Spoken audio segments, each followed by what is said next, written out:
Hello friend, नमस्कार दोस्तों। मैकम computer में आपका स्वागत है।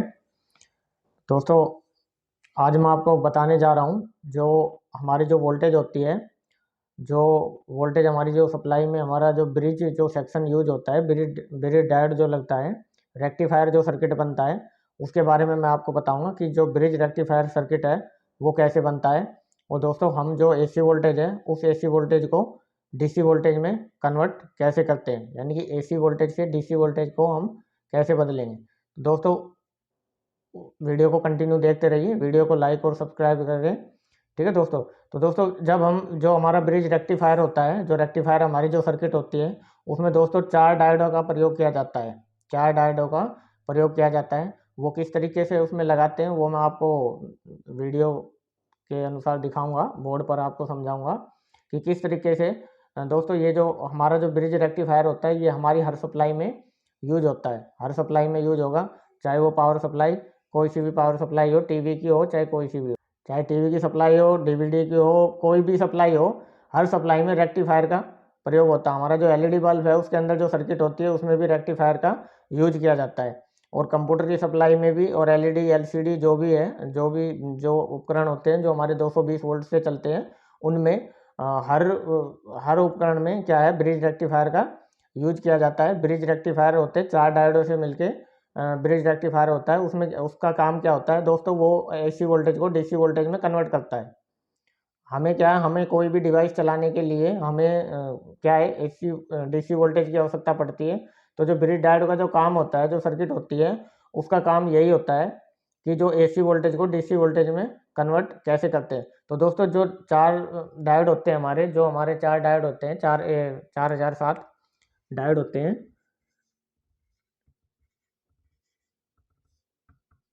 डायोड नंबर है IN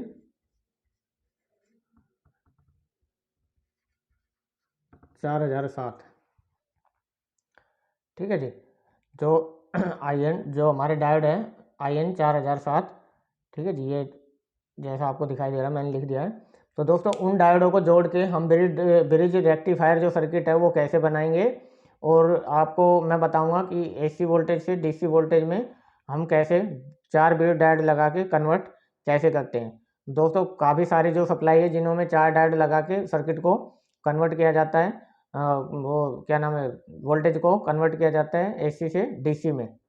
ठीक है जी। एसी से डीसी में करना बहुत आसान है, मैंने आपको पहले ही बताया था। एसी से डीसी में वोल्टेज को कन्वर्ट करना बहुत आसान है, लेकिन डीसी से एसी में कन्वर्ट करने के लिए हमें बहुत कुछ करना पड़ता है। हमारा जो इन्वर्टर का जो आविष्कार हुआ है वो इसीलिए हुआ है। इन्वर्टर जो हमारा बना है वो किस लिए बना है, इन्वर्टर जो है डीसी से हम एसी में उसको कन्वर्ट करते हैं वोल्टेज को, इन्वर्टर के द्वारा। हमारी जो 12 वोल्ट की बैटरी होती है, उस 12 वोल्ट की बैटरी में डीसी वोल्टेज होती है, डीसी 12 वोल्ट। और हम जो उसका प्रयोग करते हैं घरों में, जो हमारी 220। तो दोस्तों, जो 220 वोल्टेज होती है वो हमारी हमारी कैसे बनती है, वो हमारी देखो इन्वर्टर के थ्रू बनती है। 12 वोल्ट में हम उसमें इन्वर्टर में बैटरी जोड़ देंगे। वो जब इसका सेक्शन आएगा तब मैं आपको पूरी इन्वर्टर का जब सेक्शन आएगा तो तब मैं आपको पूरी कहानी बताऊंगा कि किस तरीके से उसमें वो कन्वर्ट होती है। ठीक है दोस्तों। तो अब जो मैं आपको बताने जा रहा हूँ, चार डायोड लगा के जो हम सर्किट बनाते हैं, ब्रिज रेक्टिफायर जो सर्किट बोलते हैं जिसको, वो मैं आपको बताने जा रहा हूँ। दोस्तों, इसका प्रयोग हर सप्लाई में भी होता है, हमारी पावर सप्लाई में, चाहे कोई भी सप्लाई हो। सबसे पहले जो सर्किट में आएगा, फ्यूज के बाद, कॉइल के बाद जो है फ्यूज, हमें जो है रेक्टिफायर सर्किट मिलेगी। जो रेक्टिफायर सर्किट होती है उसमें जो चार डायोड जुड़े होते हैं वो किस प्रकार से जुड़े होते हैं वो आज मैं आपको बताऊँगा। ये देखिए दोस्तों, मैंने ये ब्रिज जो रेक्टिफायर होता है ये मैंने बना दिया है। इसके बाद क्या लगता है और इससे पहले क्या लगता है वो मैं आपको बताने जा रहा हूँ। तो दोस्तों, जब हमने ये चार डायोडों को जोड़ा है, चार डायोडों को ये किस तरीके से जोड़ा हमने वो आप देखिए। ये जो डायोड है, ये डायोड के सिंबल है, इन डायोड के सिंबल को मैंने जोड़ा है, वो किस तरीके से जोड़ा है। दोस्तों, इसमें क्या है, हम कैसे पता लगेंगे कि कहाँ पे हमें एसी देनी है और कहाँ पे हमें डीसी देनी है। हमारे ये चार पॉइंट निकले हैं, 1 2 3 और 4। लेकिन दोस्तों, डायोडों को हमें इस तरीके से ही जोड़ना पड़ेगा। अगर हमें ब्रिज रेक्टिफायर बनाना है तो इसमें अगर एक डायोड भी गलत लग गया, उल्टा लग गया, तो दोस्तों जो सर्किट हमारी काम नहीं करेगी, और डायोड जो है जैसे हम पावर देंगे डायोड फट जाएगा उसमें, और हमारा और भी ज़्यादा उसमें लॉस हो जाएगा। ठीक है जी। तो ये मैंने क्या है, 4 डायोड मिला दिए, 4 डायोड जोड़ दिए। 4 डायोड जोड़ने के बाद अब मैं आपको बताऊंगा कि इसमें हम कैसे पता करेंगे कि कहाँ पे हमें एसी देनी है और कहाँ पे हमें डीसी वोल्टेज देनी है। ठीक है जी, डीसी वोल्टेज जो हमें आउटपुट में मिलेगी। तो दोस्तों अब ये देखो, इसमें ये वाला नेगेटिव है, ये पॉजिटिव है। इसके बाद इसमें आप एक चीज़ नोट नोट करना कि जो डायोड है, जो हमारे 2 डायोड हैं, उन दोनों डायोड का एक का नेगेटिव और एक का पॉजिटिव आपस में मर्ज है। इधर भी ऐसे ही है, एक का नेगेटिव और आपस में एक का पॉजिटिव मर्ज है, दोनों आपस में मिले हुए हैं। यहाँ पे देखो, ये प्लस वाला हो गया, ये माइनस वाला हो गया, ये मिल गया। और इधर ये प्लस वाला हो गया, ये माइनस वाला हो गया। ठीक है जी। अब क्या है, अब इधर देखो, इधर देखोगे आप, ये भी माइनस है, ये भी माइनस है, ये भी प्लस है, ये भी प्लस है। तो इस तरीके से हमारे जो है डायोड जुड़े हुए होने चाहिए। ठीक है जी, इस तरीके से मैं आपको लिख देता हूँ, प्लस माइनस लिख देता हूँ। उसी हिसाब से फिर मैं आपको बताऊंगा प्लस माइनस यानी कि नेगेटिव पॉजिटिव मैं इसमें लिख देता हूँ कि किस किस तरीके से हमारे जुड़ते हैं। दोस्तों देखो, ये तो प्लस माइनस है, प्लस माइनस, नेगेटिव पॉजिटिव। ठीक है जी। और ये क्या है, हमारे पॉजिटिव पॉजिटिव है, और इधर क्या है, नेगेटिव नेगेटिव, ओ सॉरी, इधर नेगेटिव नेगेटिव है, इधर पॉजिटिव पॉजिटिव है। ठीक है जी। तो अभी आप ये ध्यान से देखिए, यहाँ पे जो हमारे 2 डायोड के सिरे हैं वो नेगेटिव पॉजिटिव जुड़े हुए हैं, और इधर जो है 2 डायोडों के सिरे जो हैं ये भी सेम आपस में जुड़े हुए हैं, नेगेटिव पॉजिटिव। ठीक है जी। और इधर क्या है, नेगेटिव नेगेटिव जुड़े हुए हैं, और इधर क्या है, पॉजिटिव पॉजिटिव जुड़े हुए हैं। तो दोस्तों जहाँ पे ये नेगेटिव और पॉजिटिव आपस में जुड़े हैं, इनको हम अलग ले लेंगे। जहाँ पे नेगेटिव पॉजिटिव जुड़े हैं, इनको मैंने अलग ले लिया। ठीक है जी, इनको मैंने अलग ले लिया। ये 2 तार हमने अलग ले ली, ये 2 तार हमने अलग ले लिए। अब दोस्तों ये जो जहाँ पे ये दोनों जुड़े हुए हैं आपस में, नेगेटिव पॉजिटिव, यहाँ पे हम क्या करेंगे, यहाँ पे हम एसी वोल्टेज देंगे, एसी वोल्टेज। अब एसी वोल्टेज कितनी देंगे, ऐसा कुछ कोई सिलेक्ट डिपेंड नहीं होता, हम यहाँ पे कितनी भी एसी वोल्टेज दे सकते हैं, आउटपुट में हमें उतनी ही डीसी वोल्टेज मिल जाएगी, 1-2 पॉइंट कम होगी, लेकिन हमें आउटपुट में उतनी ही डीसी वोल्टेज मिल जाएगी। अब आप कहोगे कि जी डीसी में तो नेगेटिव पॉजिटिव होते हैं और एसी में नेगेटिव पॉजिटिव होते नहीं है। ठीक है जी। तो जो डीसी होती है वो हमें कहाँ से मिलेगी, वो मैं आपको बता रहा हूँ। ये जो हमारा नेगेटिव, यहाँ पे जो हमें नेगेटिव मिल जाएगा, ये हमारा नेगेटिव हो गया, और ये हमारा पॉजिटिव हो गया, ये हमारा पॉजिटिव हो गया, ये हमारा नेगेटिव हो गया। ठीक है जी। तो इस तरीके से हमें क्या है, यहाँ पे डीसी वोल्टेज मिलेगी, डीसी वोल्ट, यहाँ पे एसी वोल्ट। यहाँ पे अगर हम एसी देंगे तो यहाँ पे आउटपुट में हमें डीसी वोल्टेज मिलेगी। ठीक है जी। वो वोल्टेज हम जितने एम्पेयर के हिसाब से हम डायोड लगाते हैं, या जो भी हम इसमें 220 वोल्टेज तक आराम से दे सकते हैं, क्योंकि उसमें एम्पेयर कम होते हैं। जो हमारी एसी वोल्टेज होती है उसमें एम्पेयर कम होते हैं, डीसी में हमें ज़्यादा एम्पेयर होते हैं। क्योंकि डीसी वोल्टेज में एम्पेयर ज़्यादा इसलिए होते हैं क्योंकि डीसी वोल्टेज हमारे पास कम होती है, ज़्यादा नहीं होती। 12 वोल्ट की बैटरी मिल जाएगी, या 12 से 14 मिल जाएगी, जो है इतनी ही ज़्यादा डीसी यूज होती है। बाकी सर्किटों में काफ़ी ज़्यादा डीसी वोल्टेज यूज होती है, हमारी 50 तक हो सकती है। 50 के बाद हम डीसी वोल्टेज को यूज नहीं कर सकते, क्योंकि उसमें करंट लगने का डर होता है। और दोस्तों आपने सुना होगा कि एसी वोल्टेज छोड़ देती है, और जबकि डीसी वोल्टेज हमें करंट में नहीं छोड़ती, क्योंकि जो डीसी वोल्टेज होती है वो हमें एक बार में ही ख़त्म कर देती है। इसलिए जो है ज़्यादा डीसी वोल्टेज का प्रयोग नहीं किया जा रहा है। और यही कारण है कि जो डीसी वोल्टेज होती है, बैटरी हम 220 वोल्ट की क्यों नहीं बना दे। दोस्तों अगर गलती से किसी को करंट लग गया, दोनों नेगेटिव पॉजिटिव अगर हाथ में ले लिए, तो वो आदमी एकदम से ही ख़त्म हो जाएगा। और एसी में ऐसा नहीं होता। उसका कारण है, वो दोस्तों कारण ये होता है, जो हमारी एसी होती है वो हमारी क्या है, साइन वेव में चलती है, up down up down up down ऐसे चलती है एसी वोल्टेज। लेकिन जो डीसी वोल्टेज होती है वो क्या है, हमारी सीधी चलती है। जो डीसी वोल्टेज होती है वो हमारी सीधी चलती है। ठीक है जी। तो इसमें क्या है, up down up down up down, यानी कि किसी झटके में तो वो हमें छोड़ ही देगा। ये क्या है, एक सेकंड में 50 बार अप डाउन करती है, एक सेकंड में 50 बार अप डाउन करती है। अगर मान लो हमें करंट लग गया तो वो किसी ना किसी झटके में हमें छोड़ देगी। ठीक है जी। लेकिन इसमें छोड़ने का कोई ऑप्शन नहीं होता, ये सीधी चलती है, ये एकदम से भून देगी अगर 250 वोल्टेज हमारी डीसी है तो इसलिए हमने क्या किया है सर्किट में, कोई भी जो सर्किट है 50 वोल्ट से ऊपर, हमें 48 वोल्ट से ऊपर हम डीसी वोल्टेज का प्रयोग नहीं करते हैं। जो अन्य जो उपकरण हैं बाहर के लिए, अंदर जो है अंदर तो हम डीसी वोल्टेज बनाते ही हैं पहले, फिर उस डीसी वोल्टेज को सप्लाई में जब हम पहले सबसे पहले क्या करते हैं, डीसी वोल्टेज एसी वोल्टेज देते हैं 220। यहाँ पे मान लो हमें एसी 220 वोल्टेज देंगे, यहाँ पे हमें डीसी मिल जाएगी 220 वोल्टेज, ठीक है जी। उसके बाद हम क्या करते हैं, उसके बाद हम इसको आगे ले जाते हैं, उससे स्विचिंग कराते हैं, स्विचिंग से फिर ट्रांसफार्मर से फिर कम करके हमें 12-15 वोल्टेज हमें आउटपुट में मिल जाती है। वो जब आप सप्लाई का चैप्टर आएगा पूरा तो उसमें आपको कंफर्म हो जाएगा। तो दोस्तों ये जो 220 वोल्टेज है यहाँ पे ऐसे दिए तो हमें आउटपुट में डीसी वोल्ट 220 वोल्टेज मिल जाएगी। यहाँ पे अगर हम 12 वोल्टेज दे देते हैं, 12 वोल्ट एसी, और यहाँ पे हमें क्या कितनी मिलेगी, 12 वोल्ट डीसी मिल जाएगी, 12 वोल्ट डीसी। तो दोस्तों एसी 12 वोल्ट हम कहाँ से देंगे, एसी 12 वोल्ट के लिए हमें हमें क्या है, एक ट्रांसफार्मर का यूज करना पड़ता है, ठीक है जी।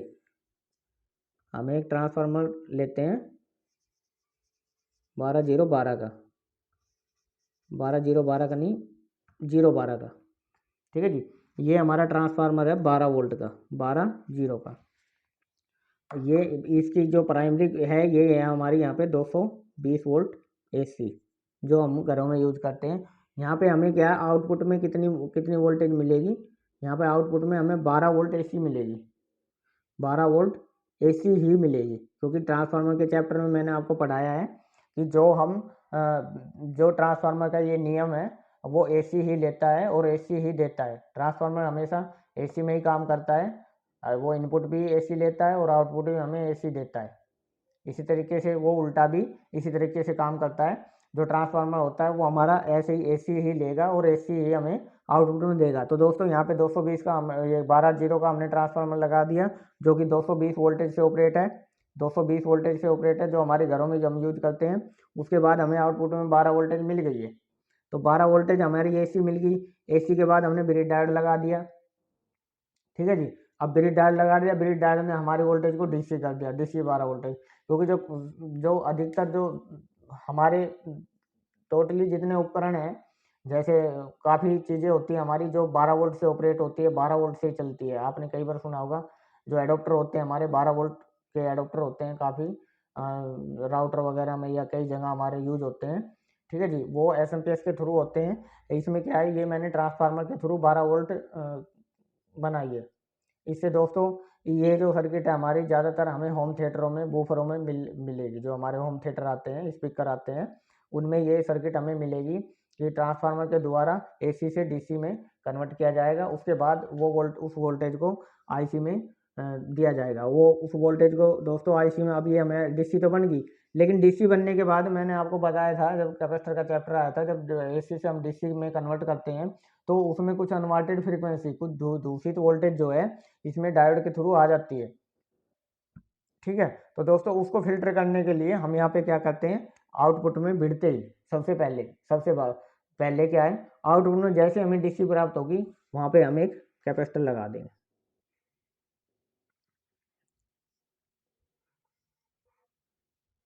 वहाँ पे हम एक कैपेसिटर लगा देंगे।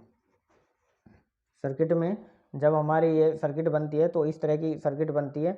इसमें मैंने ये कैपेसिटर लगा दिया, यहाँ पे आपको सर्किट में सी लिखा मिलेगा। और दोस्तों अब मैं आपको एक बात बता रहा हूँ, जब हम मान लो कई बार हाई वोल्टेज आ जाती है, यहाँ से हाई वोल्टेज आ गई तो कैपेसिटर क्या फट जाता है, और इसके इतनी बुरी तरीके से फटता है, इसके चीथड़े उड़ जाते हैं। तो हमें नहीं पता होता कि यहाँ पे कितनी वोल्ट का कैपेसिटर लग रहा था, और इसके नंबर वगैरह मिट जाते हैं क्योंकि जो ऊपर कवर चढ़ा होता है वो जल जाता है जब कैपेसिटर फटता है। तो दोस्तों उसके लिए हमें एक ही काम करना पड़ता है, हमें या तो ये पता होना चाहिए कि यहाँ पे आउटपुट में हमें कितनी वोल्टेज मिलेगी। वो हम ट्रांसफार्मर से भी देख सकते हैं कि जो हमारा ट्रांसफार्मर लगा है कितनी वोल्टेज का लगा हुआ है। जैसे ही ट्रांसफार्मर को देखेंगे हम 12 वोल्ट का है, 14 वोल्ट का है, तो आउटपुट में दोस्तों मैंने आपको बताया था, आउटपुट में हम हमेशा उसकी जो है उसकी डबल जो डीसी में हमें प्राप्त हुई है, मान लो हमें 12 वोल्टेज प्राप्त हुई है, 12 वोल्टेज प्राप्त हुई है, तो इसमें हम क्या करेंगे, 25 वोल्ट का कैपेसिटर लगाएंगे यहाँ पे, 25 वोल्ट का। 25 में एम्पियर हम कितने भी लगा सकते हैं, 1025 लगा सकते हैं, या कम का भी लगा सकते हैं, 470 UF25 का भी लगा सकते हैं। दोस्तों जो UF होती है, वो उसकी पावर होती है, और ये जो वोल्टेज होती है, ये वोल्टेज होती है कि इसकी सहन करने की क्षमता कितनी है। दोस्तों हम इससे डबल इसलिए लगाते हैं, मान लो अगर हमने इसके बराबर ही वोल्टेज के बराबर ही अगर हमने कैपेसिटर लगा दिया तो कैपेसिटर तुरंत हीट होके फट जाएगा। क्यों? क्योंकि उसको स्टोर करने की क्षमता तो मिली नहीं, जितने का था आपने उतनी दे दी, और यहाँ से अगर हल्की सी बढ़ गई तो वो तो फट जाएगा। तो दोस्तों इसको स्टोर करने के लिए कैपेसिटर, जो कैपेसिटी अपनी स्टोर करता है, वो स्टोर करने के लिए यहाँ पे क्या, हम इस कोई भी कहीं भी किसी भी सर्किट में अगर जितनी वोल्टेज आ रही है आपको उससे डबल वैल्यू का कैपेसिटर लगा मिलेगा। अब ये कैपेसिटर लगाने के बाद ये जो हमारी वोल्टेज निकली है यहाँ पे प्योर, ये जो हमारी वोल्टेज निकली है, ये जो प्योर वोल्टेज जो हमारी अब यहाँ पे बनी है, ये वाली, ये जो वोल्टेज है ये फिल्टर होके हमें मिल गई। क्यों? क्योंकि हमने कैपेसिटर लगा दिया, इधर हमने AC ट्रांसफार्मर लगाया था, चार चार डायोड लगाए, चार डायोड लगा के DC बना दिया, DC बनाने के बाद फिर उसको फिल्टर तो करना था, फिर हमने कैपेसिटर लगा के उसको फिल्टर कर दिया। तो ये जो हमारी जो है 12 वोल्ट हमें फिल्टर होके मिल गई है। ठीक है जी, ये यहाँ पे हमें 12 वोल्ट फिल्टर होके मिल गई है। तो दोस्तों इस तरीके से हम क्या है, इस सर्किट से आप दो सर्किट समझ सकते हो, इस सर्किट से दो सर्किट समझ सकते हो। एक तो ये रेक्टिफायर का काम कर रहा है, ब्रिज रेक्टिफायर का, कि ब्रिज का क्या काम होता है। ठीक है जी, ब्रिज का काम तो एक ही है कि AC वोल्टेज से DC वोल्टेज में कन्वर्ट करना। और दूसरा है जो मैंने आपको करके दिखाया कि जो 12 वोल्टेज होती है वो किस प्रकार से हम उसको AC से DC में कन्वर्ट करते हैं। और ये जो सर्किट है ये जो है हर उसमें अपने सप्लाई में SMPS में हर जो चाहे किसी भी चीज़ की सर्किट हो उसमें ये आपको ज़रूर मिलेंगे चार डायोड देखने के लिए। अगर उसमें चार डायोड नहीं लग रहे हैं, मान लो उसमें चार डायोड नहीं लग रहे हैं, तो आजकल क्या है, एक ब्रिज डायोड आ रहा है, वो मैं आपको बताता हूँ किस तरह का ब्रिज डायोड आता है। उसकी जगह हम उसका प्रयोग करने लग गए। ठीक है जी, जो हमारा ब्रिज डायोड आ रहा है उसकी जगह हम उसका प्रयोग करने लगे, वो मैं आपको बना के दिखाता हूँ कि किस तरह क्या हो।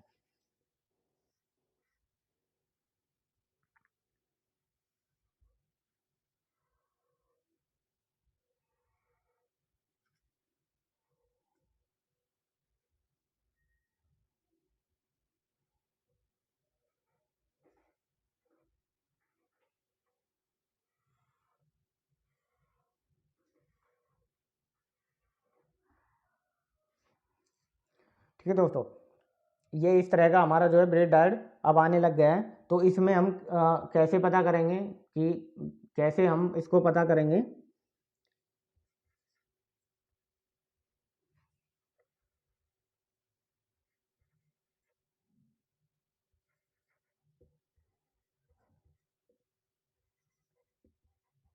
ब्रिज डायोड, तो दोस्तों इसमें हम ये हमारी जो है चार लेग हमें जैसे मैंने अभी बना के दिखाया था उसमें तो हम बनाते हैं, बना सर्किट में बना बनाया भी आता है, हमें तो सिर्फ चेंज करना पड़ता है। अगर हमें अलग से बनाना हो, मान लो हमें ये वाला ब्रिज डायोड नहीं मिल रहा और हमें ब्रिज डायोड बनाना हो, तो चार डायोड को जोड़ के, जो मैंने आपको अभी बताया था कि चार डायोड को जोड़ के हम कैसे ब्रिज डायोड बना सकते हैं।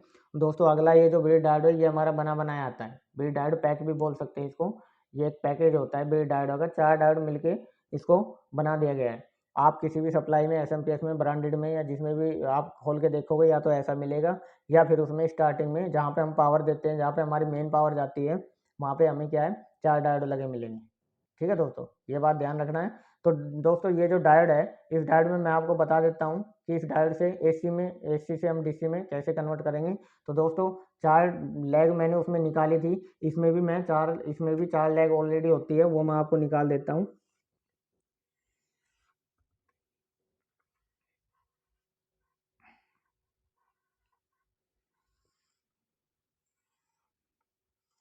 ये देखो दोस्तों, तो इसमें जो हमारी ये बीच की जो दो लेग होती है, ये दोस्तों हमारी AC होती है। जो बीच की जो हमारी दो लेग होती है ये AC होती है। और ये जो इस तरफ, ये भी ध्यान देना है, जिस तरफ ये हमारा कट होता है उस तरफ हमारी जो लेग होती है वो पॉजिटिव होती है, और जिस तरफ हमारा कट नहीं होता उस तरफ हमारी लेग नेगेटिव होती है। ठीक है जी, उस तरफ हमारी जो लेग है नेगेटिव होती है, और इस तरफ जो है हमारी जो है पॉजिटिव होती है। जिस तरफ ये कट का निशान है उसमें ये कट का निशान, चाहे कोई सा ब्रिज डायोड हो, हर ब्रिज डायोड में उसका एक कोना जो है कटा हुआ मिलेगा आपको। इससे हम ये समझ जाएंगे इससे हम ये समझ जाएंगे कि ये निशान जो है वो क्यों दिया हुआ है। ये वाला निशान क्यों दिया हुआ है, क्योंकि इससे हम ये पहचान ले कि इसमें नेगेटिव कौन सा है और पॉजिटिव कौन सा है। ठीक है जी, तो ये हमारा पॉजिटिव होता है। और यहाँ पे हमें लिखा भी मिलेगा, यहाँ पे हमें लिखा भी मिलेगा प्लस AC ऐसा सिंबल मिलेगा और यहाँ पे माइनस मिलेगा। इस तरह का हमें ब्रिज डायोड में देखने को मिलेगा। और हम अगर हमारा ये ख़राब हो गया है तो वो मैंने चेक करना आपको पूरा बता रखा है। आप डायोड का चैप्टर देखिए, उसमें हर तरह का मैंने बता रखा है कि किस तरीके से डायोड को चेक करते हैं। ठीक है जी, और इस तरीके से ये जो हमारा है बन के ये बना बनाया आता है हमारा। आजकल ज़्यादातर जो यूज हो रहा है वो इस तरह का जो है डायोड यूज हो रहा है हर सप्लाई में। पहले हम 4 जोड़ के बनाते थे, अब भी 4 जोड़ के भी किसी में हर किसी में लगे आते हैं, लेकिन कुछ सप्लाई ऐसी हो रही है आती है जो ब्रांडेड सप्लाई होती है उनमें ब्रिज डायोड लगा देते हैं। LCD के जो कार्ड होते हैं, LED के जो सप्लाई कार्ड होते हैं, उनमें भी हमें इस तरह का भी मिल सकता है और 4 डायोड भी हमें मिल सकते हैं। ठीक है जी, तो दोस्तों आज मैंने आपको, आप अच्छी तरह समझ गए होंगे ब्रिज डायोड का जो प्रयोग होता है वो किस तरीके से, जो रेक्टिफायर होता है ब्रिज डायोड, उसको हम किस तरीके से यूज करते हैं सप्लाई में। ठीक है जी, और अगर आपको कुछ समझ में नहीं आया तो आप कमेंट बॉक्स में लिख सकते हो। तो दोस्तों इसमें जो हम ट्रांसफार्मर की AC देंगे वो यहाँ पे हम देंगे, ट्रांसफार्मर हो चाहे हम मेन लाइन हो कोई भी हो, तो हमें आउटपुट में यहाँ पे इन 2 लैग के थ्रू हमें DC मिल जाएगी। इसमें हमें ज़्यादा कुछ करने की आवश्यकता नहीं होती है, इसमें हमें जोड़ना तोड़ना कुछ नहीं है क्योंकि ये ऑलरेडी बना बनाया है। ठीक है जी, ये ऑलरेडी बना बनाया है। तो दोस्तों इस तरीके से हम क्या है इसमें आपको एक तो रेक्टिफायर के बारे में पता लग गया, 4 डायोड को कैसे जोड़ते हैं, और दूसरा जो है आपको पता लग गया कि हम AC से DC में कैसे कन्वर्ट करते हैं। ठीक है जी, तो दोस्तों वीडियो को कंटिन्यू देखते रहिए, वीडियो को लाइक और सब्सक्राइब करें। धन्यवाद।